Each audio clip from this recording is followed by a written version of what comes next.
बंधू भगिनींचं हार्दिक स्वागत. Silent please.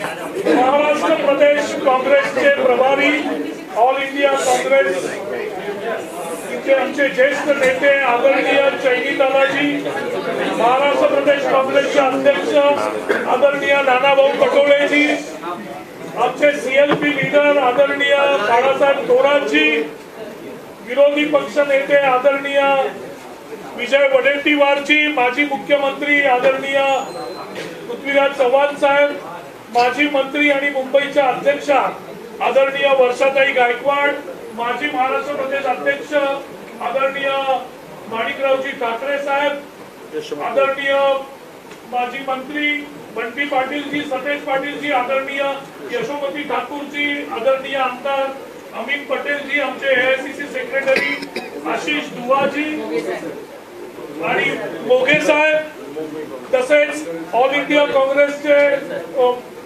CWC member आणि माजी मंत्री आदरणीय चंद्रकांत अंडोरेजी, माजी मंत्री आदरणीय नसीम खानजी आणि इथे उपस्थित आमचे सगळे पदाधिकारी. आता मी विनंती करतो आदरणीय आमचे महाराष्ट्राचे प्रभारी, आमचे नेते आदरणीय रमेश चैनीतालाजी आपल्याला संबोधित करतील. पत्रकार बंधु, आज महाराष्ट्र प्रदेश कांग्रेस कमेटी के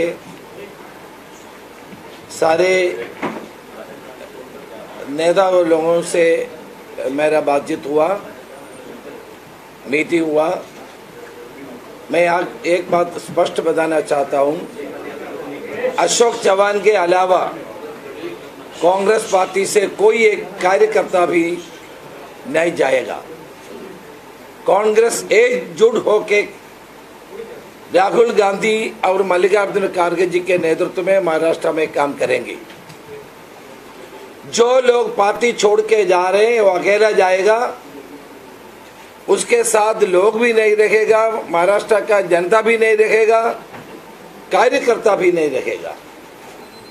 आप लोग जानते हैं परसों 2 बजे तक हमारे साथ अशोक चव्हाण जी मीटिंग में था, सीनियर लीडर्स का मीटिंग में था, लेकिन उन्होंने कोई बात हम लोगों से नहीं बताई. 2 दिन के पहले उन्होंने कांग्रेस अध्यक्ष मल्लिकार्जुन खड़गे जी से मिले थे और दिल्ली में हमारे बहुत सारे नेता लोगों से वार्तालाप किया, मिला, वापस आया. इधर नेता लोगों का मीटिंग में हमारे साथ बैठे थे. कांग्रेस पार्टी उन्होंने क्यों छोड़ा, इसके बारे में कोई उत्तर नहीं है.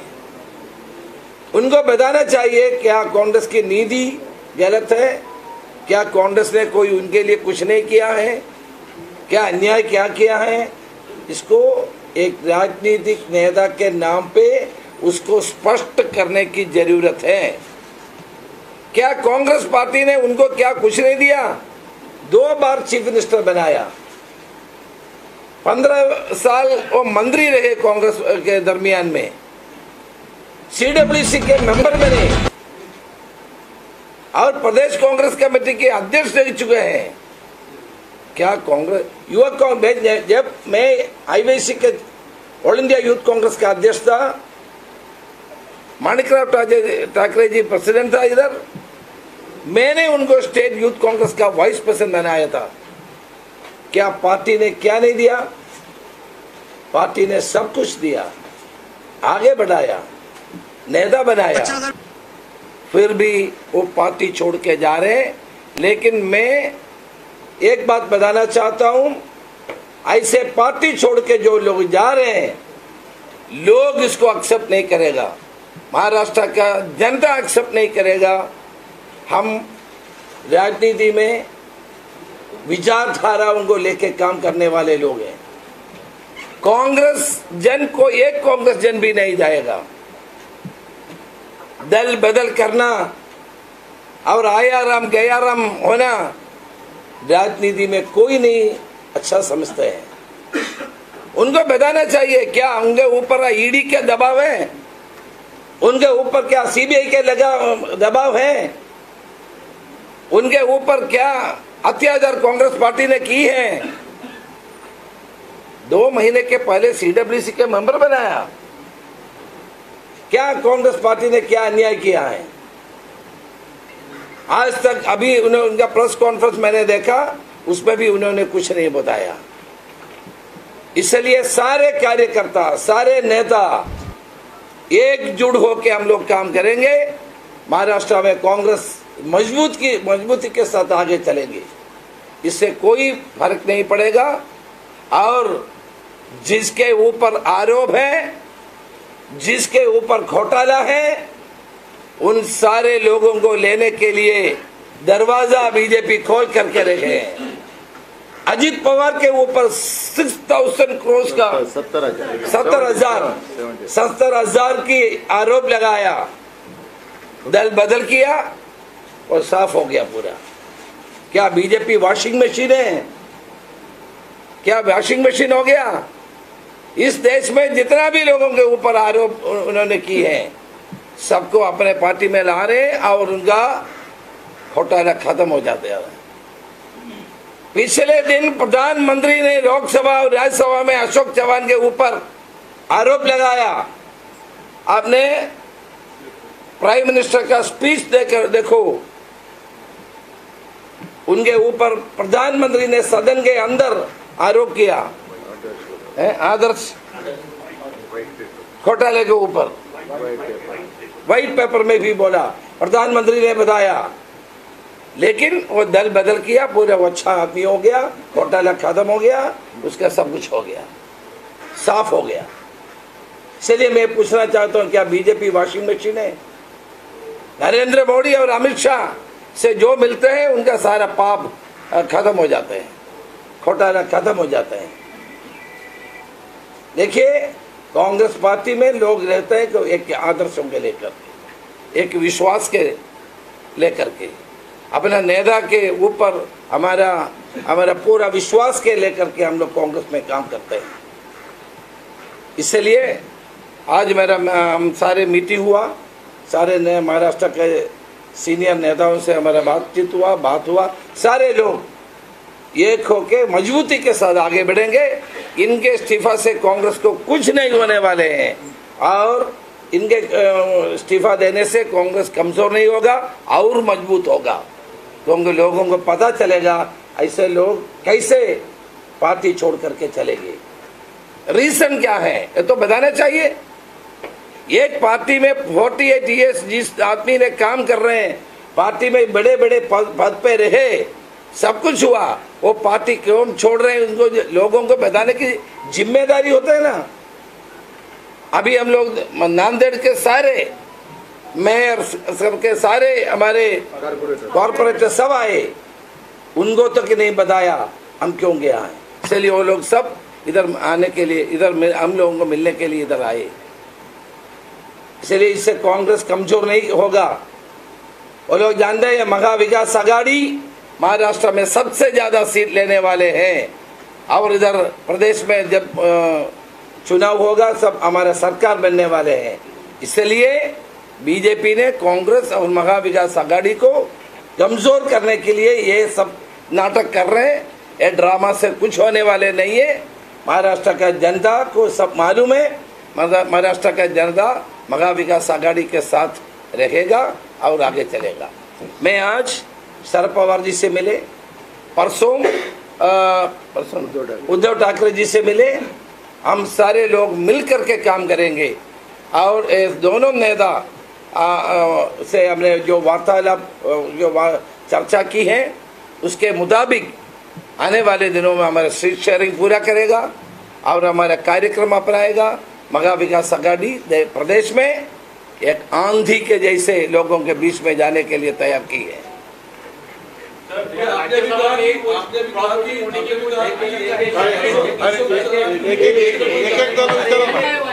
कहा कि अशोक चव्हाण के पीछे तो कोई जाने वाला है नहीं, लेकिन आपकी पार्टी के ऐसे कई नेता हैं जिनके बारे में चर्चा चल रही है कि वो खुद के बलबूते पे वहां पे जाना चाहते हैं, तो आप वो डायमेंशन कैसे करोगे? कौन जा रहे हैं? आप लोग लिख रहे हैं ये जा रहे वो जा रहे करके, प्रेस वाले जो लिखते रहते हैं, इससे हम क्या बात करेंगे? आपके पार्टी के नेता ने ट्वीट किया कि महाराष्ट्र के एक नेता से 10 रुपये सभी लोग छोड़कर जा रहे हैं। कोई नहीं छोड़ के जाएगा। जो स्वार्थ के लिए कोई जाता है तो इससे कोई हमको कोई परवाह नहीं है। स्वार्थ के लिए या ईडी और सीबीआई के दबाव से कोई जाते तो जाने दो। ये पार्टी हमारे कार्यकर्ता होंगे, हजारों की लाखों की तादाद में कार्यकर्ता पार्टी में है, नेता हैं हमारे। कोई हम इसलिए मैंने बताया आदर्शों को लेकर के, हम विचारधारा को लेकर के इस पार्टी में काम कर रहे हैं।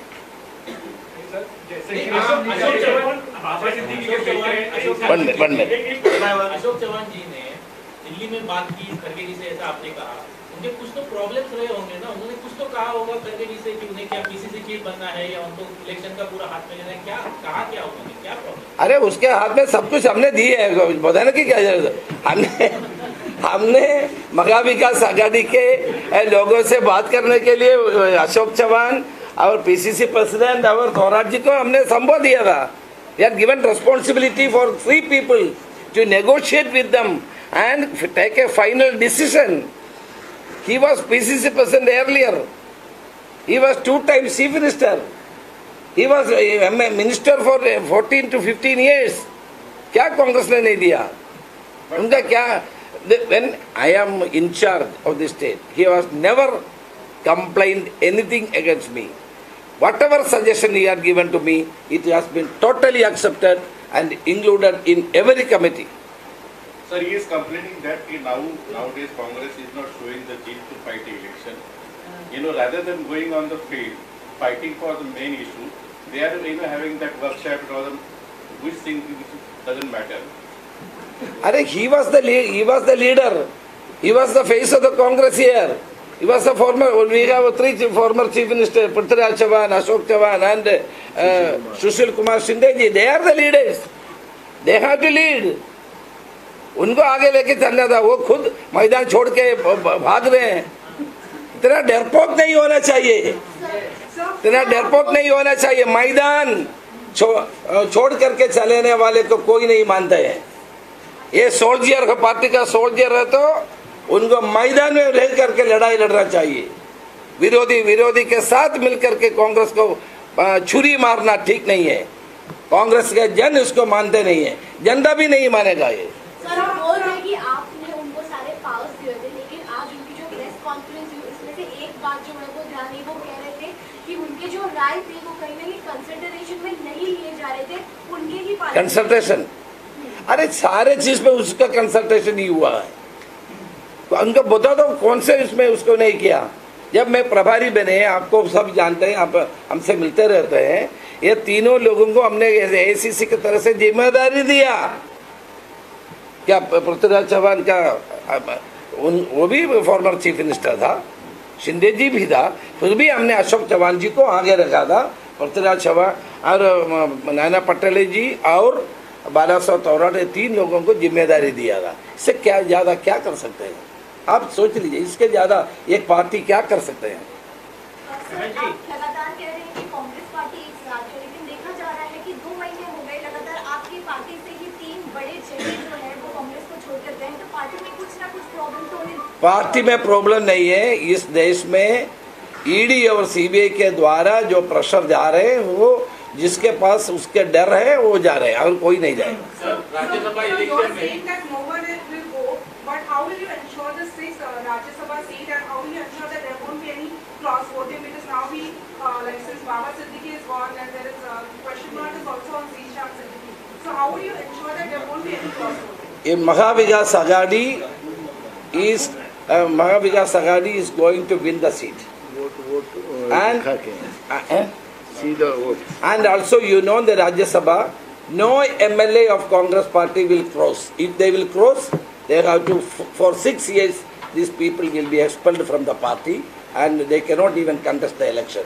सर, राज्यसभा इलेक्शन में आपका कैंडिडेट कौन रहेगा? क्योंकि वो तो कांग्रेस हाईकमान इसको चर्चा इसकी है, शाहू महाराज जो कोल्हापुर के थे उनको कैंडिडेट करना चाहिए, इस तरह की बात हो रही है। ये तो आप लोग लिख रहे हैं, मुझे पता नहीं है, लेकिन एक बात सुनिए।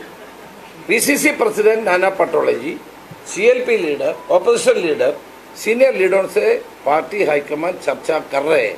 इसके बाद पार्टी हाईकमान ने, कांग्रेस प्रेसिडेंट ने कैंडिडेटर अनाउंस करेगा। वो कैंडिडेटर को एनसीपी एंड शिवसेना सपोर्ट करेगा हमारे कोई प्रॉब्लम नहीं है सीट क्या जीतने। अशोक चौहान के जाने से कहीं की राज्यसभा की सीट पे खतरा पैदा हुआ कि उनके साथ और भी लोग जाएंगे, ऐसी बात आ रही है, तो आपकी संख्या कम हो जा रही होगी? हमारा संख्या कम नहीं होगा, इसलिए मैं बोल रहा हूँ एक आदमी भी जाए, इसलिए तो अशोक चौहान ने इस्तीफा दे दिया। वो जानते हैं अशोक चौहान क्यों इस्तीफा दिया, वो जानते हैं। वो कांग्रेस के खिलाफ वोट देते हो, 6 साल के लिए उनको कोई पद में कंटेस्ट नहीं कर पाएगा, इसलिए कोई नहीं जाएगा। हमारे साथ नंबर है और एनसीपी और शिवसेना के साथ मिलते तो हमारी संख्या ज्यादा हो जाएगा। 2019 में विखे पाटिल थे जो वंचित के साथ कोऑर्डिनेट कर रहे थे, वो अभी बीजेपी में है।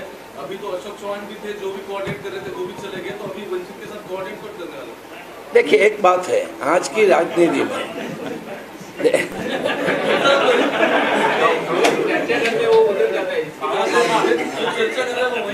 कोई नहीं जाएगा, कोई नहीं। सर अगर हम मुंबई की बात करें तो मुंबई के नगर सेवक जो है वो भी बीजेपी में कल शामिल हुए, तो ग्रास रूट लेवल पे क्या कुछ प्लानिंग हो रही है? जिस तरीके से नगर सेवक है, जिला अध्यक्ष है, पदाधिकारी है, उनसे कुछ चर्चा हो रही है? देखिए आप लोग जानते हैं, मैं प्रभारी बनने के बाद 2 महीने के पहले से हमारे पार्लियामेंट की चुनाव की तैयारी चल रही है।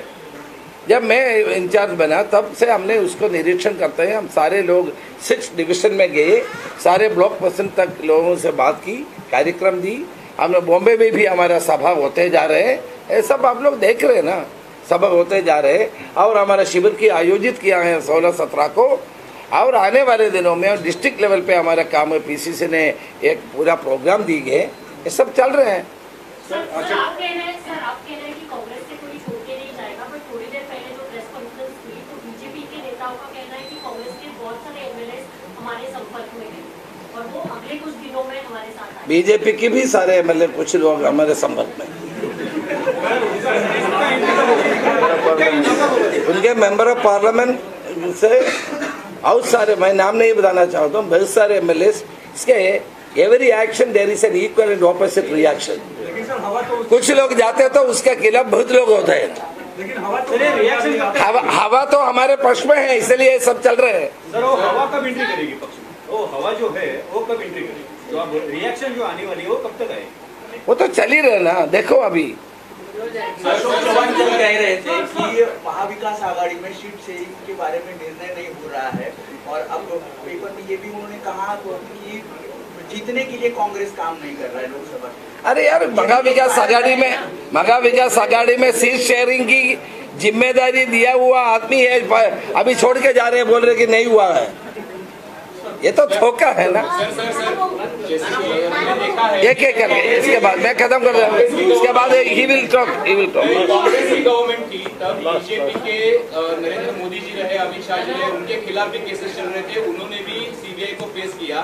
अब बीजेपी की गवर्नमेंट है, सेंट्रल एजेंसीज का प्रेशर है, क्या आपके लीडर्स में इम्यूनिटी कम है, रेजिस्टेंस कम है, मराठी में जिसको रोग प्रतिकारक शक्ति बोलते हैं, ये रेजिस्ट नहीं कर पा रहे हैं इन सब प्रेशर्स को?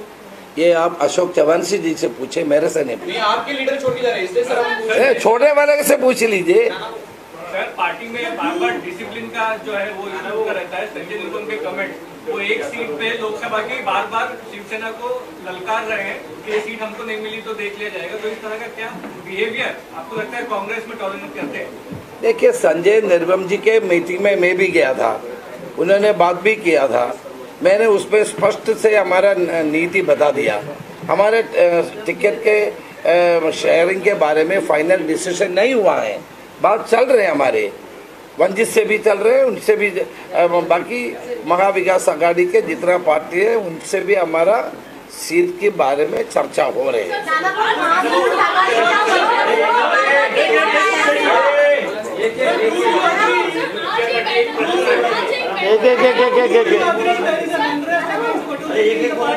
बोलिए धीरे धीरे बोलिए।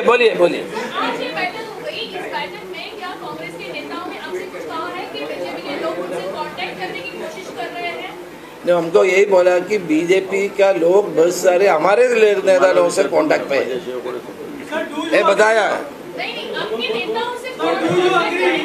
नहीं। बीजेपी के बहुत सारे नेता और एमएलए हमारे नेता लोगों से कांटेक्ट पे है।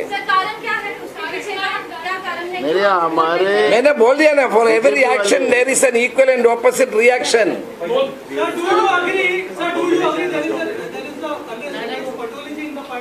Oh, he is sitting here. You ask him.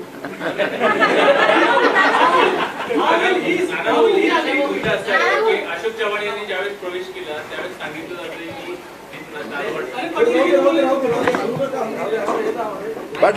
But I am very confident that he is in the party and he will continue with the party. He is the only leader among all the other people who was fighting against BJP and Narendra Modi and Fadnavis and all other leaders.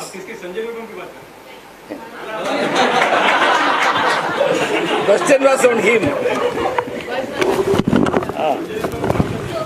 नहीं तो आप लोग बोलेंगे कि ऐसा प्रश्न पूछा मैंने खामोश हो गया. ये नहीं होना. मैं अशोकराव चौहान साहब का आज प्रेस सुन रहा था.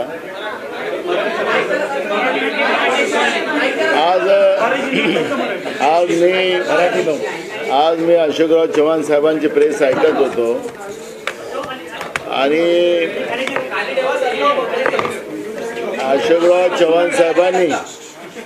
अशोकराव साहेबांनी ते काँग्रेस विसरू शकत नाही. आम्ही आमचा माणूस तिकडले भाजप इकडे आणण्यासाठी पाठवलेली आहे. त्याच्यामुळे त्यांनी काँग्रेस कोणतं ते आशिष शेलारला त्यांनी काँग्रेसचा अध्यक्ष बनवलं. ते चालू झालं आता, ते प्रक्रिया सुरू झाली आमची. एक दुसरं त्यांचा स्वभावाशी आम्ही सगळेजण वाकिफ आहोत. अशोकराव साहेबांना लिडरशिप करायची नेहमी त्यांची राहिली आणि काँग्रेस पक्षाने त्यांना लिडरशिपला पूर्ण संधी दिलेली होती. अशोकराव साहेबांच्या बरोबरीचे त्यावेळेस लाईनमध्ये खूप लोक होते, पण त्यांना विशिष्ट दर्जा आणि विशिष्ट महत्त्व काँग्रेसने दिले. आमच्या सगळ्या सिनियर नेत्यांना सगळ्यांना माहिती आहे. म्हणून एकदा नाही तर दोनदा त्यांना राज्याचा मुख्यमंत्री केला. पण आत्ता तिकडे गेलेत ते. माझा थोडा अनुभव आहे ना तिकडे, पण मी जाहीरपणे सांगितलं पाहिजे. आता त्यांना मागच्या लाईनमध्ये बसावं लागेल. फार वाईट परिस्थिती होणार. त्यांनी निर्णय बदलवून घ्यावा अशी आमची त्यांना नम्र विनंती आहे. अजूनही काही बिघडलेलं नाही. त्यामुळे आमची नम्र विनंती आहे.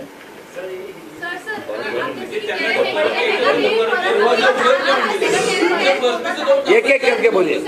नाही आम्ही ऐका.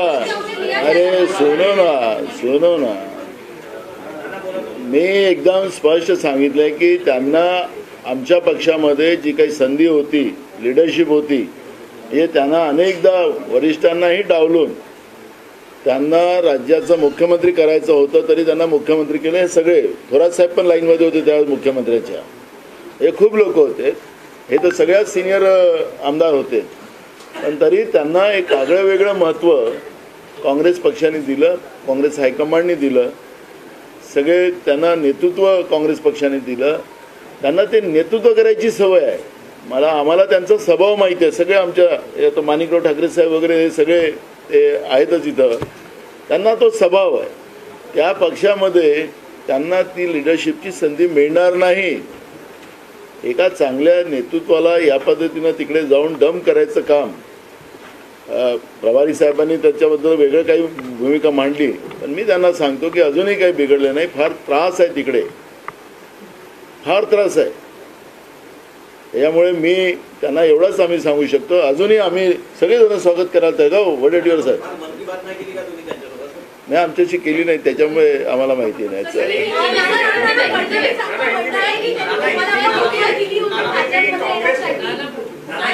एक बघा,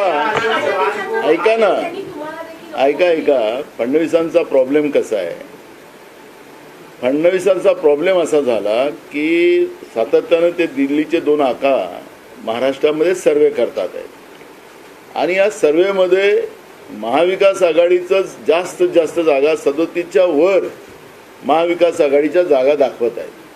त्यामुळे आमचे मित्र फार आता त्याच्यामध्ये डिस्टर्ब झाले, देवेंद्र फडणवीस साहेब. त्याच्यामुळे ते कसं आपली शाख वाचवता येईल त्याचा ते प्रयत्न करतात आहेत. त्यांचा तो प्रयत्न असफल प्रयत्न आहे आणि या असफल प्रयत्नाला तुम्ही फार काही शाबासकी देऊ नका अशी आम्हाला तुम्हाला नम्र विनंती आहे.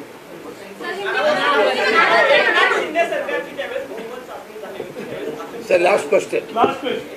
एकनाथ शिंदे यांच्या सरकारची ज्यावेळेस बहुमत चाचणी झाली होती त्यावेळेस अशोक चव्हाण समर्थ काही आमदारांनी बहुमत चाचणीला अनुपस्थित राहिले होते, ट्रॅफिकचं कारण दिलं होतं.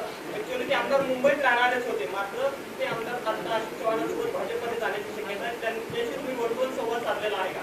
15 तारखेला आमची CLPची मीटिंग आहे. 15 तारखेला 9:30 वाजता आम्ही सगळे आमदार आम्ही सोबत राहणार आहोत. 16-17ला आमचं ऑलरेडी 2 दिवसाचं शिबिर लोणावळ्यामध्ये आहे. त्या लोणावळ्याच्या शिबिरमध्ये सुद्धा आमचे आमदार सगळे राहतील. त्याच्यामुळे ज्या अफवा ज्या चाललेल्या आहेत त्या अफवाला पूर्णविराम आपण द्यावं असं आमचं म्हणणं आहे.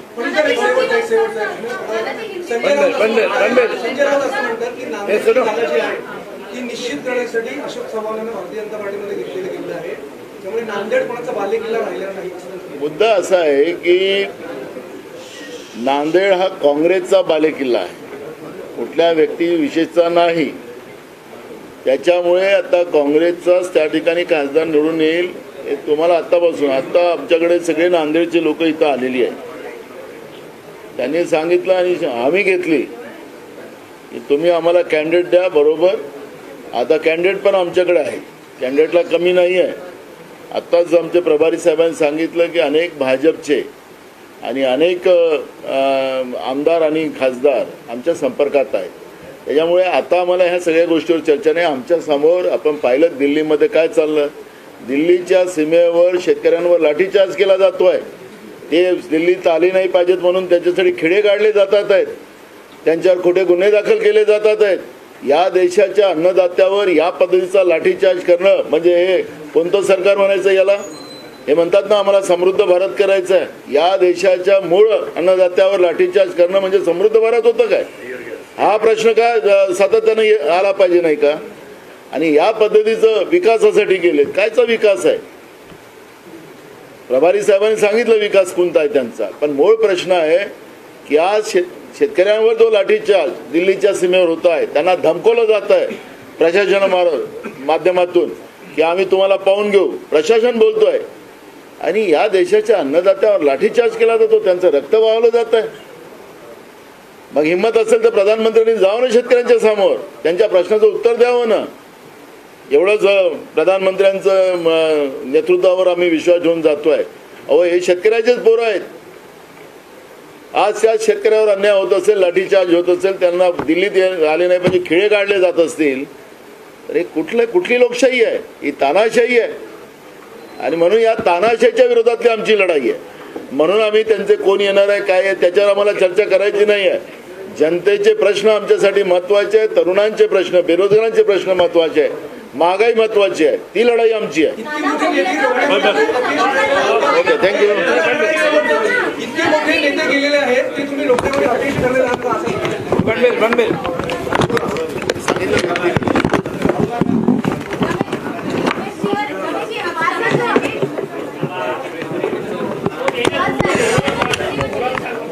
हिंदी में तो बोला ना. हाँ. अरे यार बोलने दो पहले यार, प्लीज प्लीज प्लीज. श्रीयुत अशोकराव चव्हाण यांचं भारतीय जनता पक्षामध्ये आज त्यांनी प्रवेश केला आणि तो टायमिंग जर पाहिला, त्याची वेळ पाहिली की ज्या वेळेस दिल्लीमध्ये शेतकऱ्यांवर लाठीचार्ज चालला होता, अश्रुधूर सोडला जात होता, त्याच वेळेस ते इकडं भारतीय जनता पक्षामध्ये प्रवेश करीत होते. खरं त्यांचं आतापर्यंत राजकारणावर ते बोलले. राजकारण हे तत्वज्ञानाचं असतं, विचाराचं असतं. त्यांचे पिताजी माननीय स्वर्गीय शंकररावजी चव्हाण साहेब यांनी सुद्धा काँग्रेस करता काम केलं, काँग्रेसचे मुख्यमंत्री राहिले आणि देश पातळीवर सुद्धा मोठमोठी संधी त्यांना मिळाली. त्यानंतर त्यांचे चिरंजीव म्हणून यांना सुद्धा खूप संधी ही काँग्रेसनं दिलेली आहे. मुख्यमंत्री म्हणून राहिले, मंत्री म्हणून राहिले, प्रदेशाध्यक्ष म्हणून राहिले. ह्या सगळ्यानंतर आतापर्यंत जी भाषणं झाली ती विचाराची भाषणं करीत होते, तत्वज्ञानाची भाषणं करीत होते. आता काँग्रेसच्या तत्वज्ञानामध्ये कोणता असा दोष निर्माण झाला की त्यांनी काँग्रेस सोडावी? खरं यामध्ये त्यांच्यावर कोणता दबाव होता, कोणतं कंपल्शन त्यांना झालं होतं, काय कारण होतं की त्यांनी काँग्रेस सोडावं? याचा अर्थ एक तर ते कोणत्या तरी दबावाखाली गेले किंवा कोणत्या तरी स्वार्थासाठी म्हणून त्यांनी काँग्रेस पक्ष सोडला आणि भारतीय जनता पक्षाकडे ते गेलेले आहेत दिसत आहे. मला एक माहिती आहे की अलीकडच्या कालखंडामध्ये जे घडतं आहे, ज्या पद्धतीचं राज्य सरकार बनलं त्याला खोके सरकार म्हटलं जातं.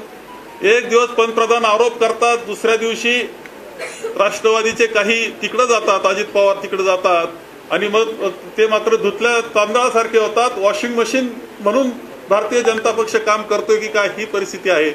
आता अशोक चव्हाण हे गेलेले आहेत, यामध्ये एकतर त्यांच्यावर कोणता तरी दबाव आहे किंवा स्वार्थ तरी आहे, त्याशिवाय हे जाऊ शकत नाही, ही वस्तुस्थिती आहे. पूर्णपणे महाराष्ट्रातली जनता हे सर्वजण पाहत आहेत. महाराष्ट्रातली जनता पूर्णपणे जागृत आहे. तुम्ही गावच्या पातळीला विचारा आणि त्या गावातल्या एखाद्या वार्डातल्या नागरिकाला विचारा, त्याचं प्रतिकूल मत तुम्हाला दिसेल की हे चाललं ते चुकीचं चाललेलं आहे. महाराष्ट्र कधीही असा अस्थिर नव्हता, देश कधी इतका अस्थिर नव्हता, देशामध्ये कधी स्वायत्त संस्थांचा असा गैरवापर झाला नव्हता. तो होत असताना दिसतो आहे. यावर जनता मतदान करेल. आपल्याला राज्यसभा आम्ही करतोय, 15 तारखेला आमची एक बैठक आम्ही घेतो आहोत. आमचे सगळे आमदार त्यामध्ये उपस्थित राहतील, सदस्य उपस्थित राहतील. आम्ही ती राज्यसभा सुद्धा जिंकणार आहोत. या पलीकडे जाऊन लोकसभेला सुद्धा आघाडी म्हणून आमचं अत्यंत चांगल्या प्रकारचं आम्हाला जागा मिळाल्याशिवाय राहणार नाही. तो असा तो सर्वे आहेत, सर्वे आणखी चांगले येतील याची खात्री मला आहे. आणि हे सांगतो की विधानसभेला जे काही होणार आहे, महाराष्ट्राच्या जनतेमध्ये जे काही मनात आहे, यामध्ये सरकार येणार, ते आघाडीचं येणार, मुख्यमंत्री हा आघाडीचा होणार, याची सुद्धा मी आपल्याला शाश्वती देतो. आमचे माननीय देवेंद्रजींना मी मागे म्हटलं होतं ते पुन्हा येणार म्हणत असताना मी एकदा म्हटलं होतं की ते आता विरोधी पक्ष नेते म्हणून येणार, त्यांनी आरशात पाहावा पुढचा विरोधी पक्ष नेता. मला पुन्हा तीच वेळ म्हणण्याची येणार आहे. तुम्हाला पुन्हा आघाडीचं सरकार हे येणार याची शाश्वती मी येथे देतो आहे.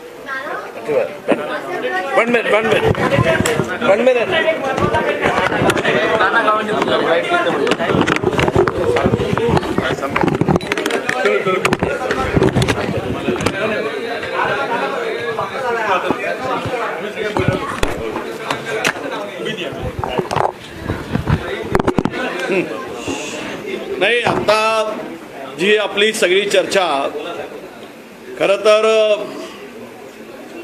अशोकराव चव्हाण साहेब जे गेले त्यामुळं काही फार मोठा आभाळ कोसळल्यागत सगळी परिस्थिती निर्माण झाली. अशी लोक जातात म्हणजे काही पक्षाला जनतेचा काय विचार आहे लक्षात घेतलं पाहिजे. जनता ही काँग्रेस बरोबर आहे. मरामध्ये राम मंदिराचा विचार, मैं साहब को यही बताना चाहूंगा हिंदी में, साहब राम मंदिर से सब जनता साथ में नहीं जाती, या भूल कर रहे हो. राहिला विषय शेतकरी संकटात आहे, सोयाबीनला भाव नाही, कापसाला भाव नाही, आत्महत्येमध्ये महाराष्ट्र प्रगतीपथावर आहे. अशा वेळेस स्वतःच्या पायावर धोंडा मारून घेण्यासाठी घेतलेला हा निर्णय आहे.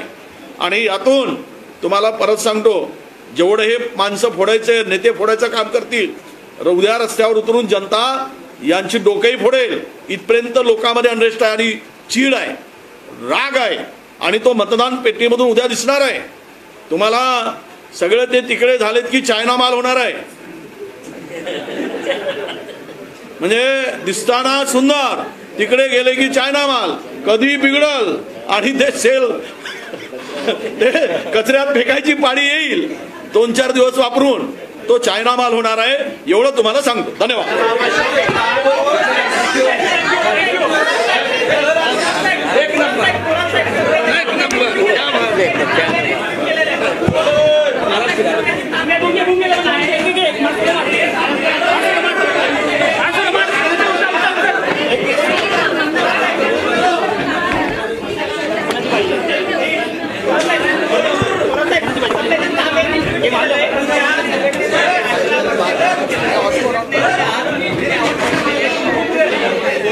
हिंदी में बोल देंगे, मराठी में बोला आपने, एक हिंदी में बोल देंगे.